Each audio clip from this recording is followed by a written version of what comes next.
Most small and mid-sized companies in the U.S. don't sell goods and services to other countries. The 1% that does sells to only one international market, primarily Canada. But these business people are different. They are exceptions, outliers, a breed apart. Many of them sell to international buyers in dozens of countries. They gathered in Raleigh, North Carolina for a conference called Discover, one of a series of annual regional conferences organized by the U.S. Commercial Service of the Department of Commerce. The Discover 2013 conference is, I think, the second or third one in this series, and it's to bring the businesses in the Southeast into contact with the Foreign Commercial Service executives and trade ambassadors from other countries and help North Carolina and other state companies to gain access to these markets and improve our exports. The key to starting or increasing exports is to learn about new rules and regulations, about what markets are hot and what are not. Business people also come to meet commercial officers from U.S. embassies. When the officers go back to the embassies, conference participants will have a personal contact to help with market research and finding buyers. Some of the officers have brought buyers with them to match with these suppliers. These buyers are from Nigeria, one of the biggest economies in Africa. One of the officers is Rebecca Armand. She came to the Discover conference to help U.S. companies discover Nigeria. Nigeria is the largest country in sub-Saharan Africa by population, second largest by economy. It has about 170 million people. About 20 to 30% of that is an emerging middle class, so this is a key fact you should know. Despite the global economic downturn over the last 5 years, Nigeria has experienced consistent 7% plus growth per year on the economic side, and that's just the formal side. That doesn't count the informal side as well. Everybody associates Nigeria with scams, and yes, there are scams in Nigeria, but there is a tremendous amount of legitimate business to be had as well. So if you're looking for something in an emerging market that has tremendous potential, whether it's retail or industrial, it's a great market to consider. In addition to learning about export trends, business people come to the Discover conference to learn from each other. Here are some of the exporters who shared what they've learned. We started Urban Planet Mobile about 5 years ago now, in 2008. And when we told people we would do mobile education, they thought we would be training our mothers how to use their cell phone. And what we do is we actually develop education products we can deliver over the mobile networks. Our lead product is Urban English, which is English language learning on mobile. And it's a very, very large market. There's about 1.5 billion people trying to learn English. And so in that sense, it naturally takes us outside of the United States. So we're in 38 markets right now. And I would say about 85 to 90% of our business is export. I absolutely think our company is a better and stronger company because of our international exposure. And the reason why is because it's caused us to immediately diversify our workforce from day one. So in our little team, we have people on our team who are from Santiago, Chile, to Lithuania, to people who are from Russia and Korea, to full-time people who've come from Japan. And many of them have been with us 3 or 4 years. And it gives us a global perspective. It's very hard to do business worldwide from a very American-centric perspective. I think a lot of companies take the wrong attitude that they need to wait till they're a certain size to export. And really, exporting can help take you to that certain size. And I would encourage people to start at an earlier stage to see what they can learn from the commercial services, how they, without having to go to all of these countries, they can learn a lot about where they should start, where's a good place and where's not. And I would encourage them to go much earlier than they ever expect. Transfer Point was established to distribute dietary supplements for the immune system. And we only distribute what is best in its class and a very quality product.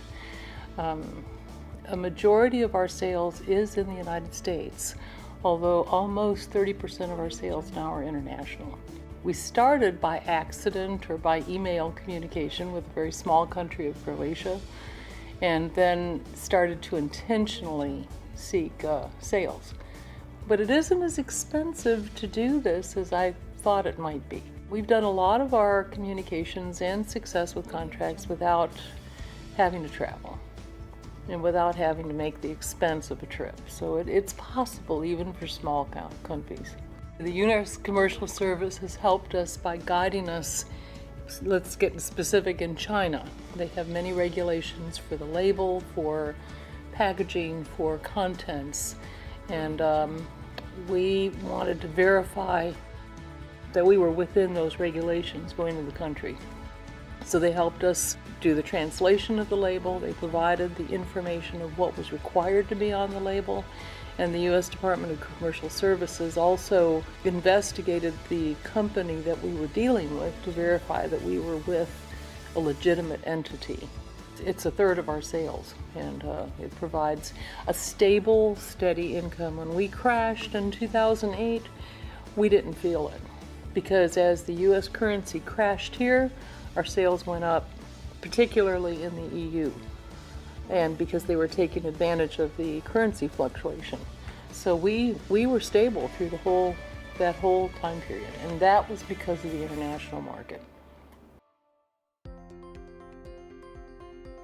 Most people don't realize it, but 85% of what's made or moved in the world today is done so by equipment that is almost 14 years old. Those pieces of equipment are breaking down.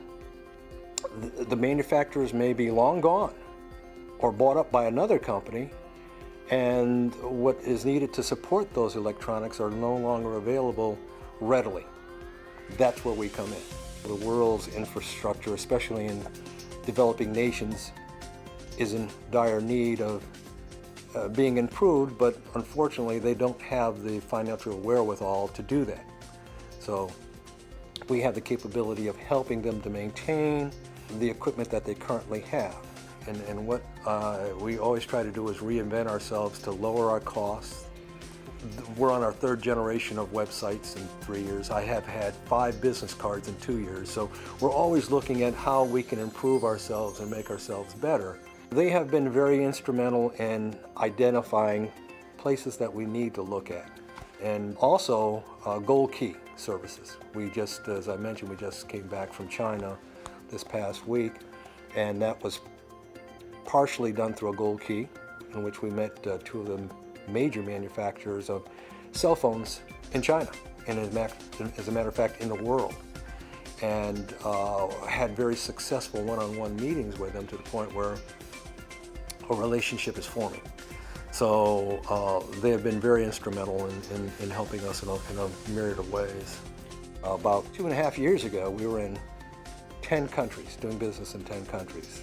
And because of our connection with U.S. Commercial Services and the state of North Carolina, Department of Commerce and the trade specifically, and the SBTDC, Small Business Technical Development Center, we've gone from 10 countries to 65 in the course of 2.5 years, and we couldn't have done it without their assistance. We did this expansion and growth without having any salespeople or anybody in country. So what we did was we took the information and developed a web presence that is probably second to none right now, and using YouTube, all the latest social networking. We discovered some things about our company that we use to push forward in the markets. And as a result, we continue to reinvent as we go along almost daily. Small U.S. companies are making a big impact in the world. Want to be the next one to expand your customer base globally? Contact your local Export Assistance Center. Visit export.gov or call 1-800-USA-TRADE.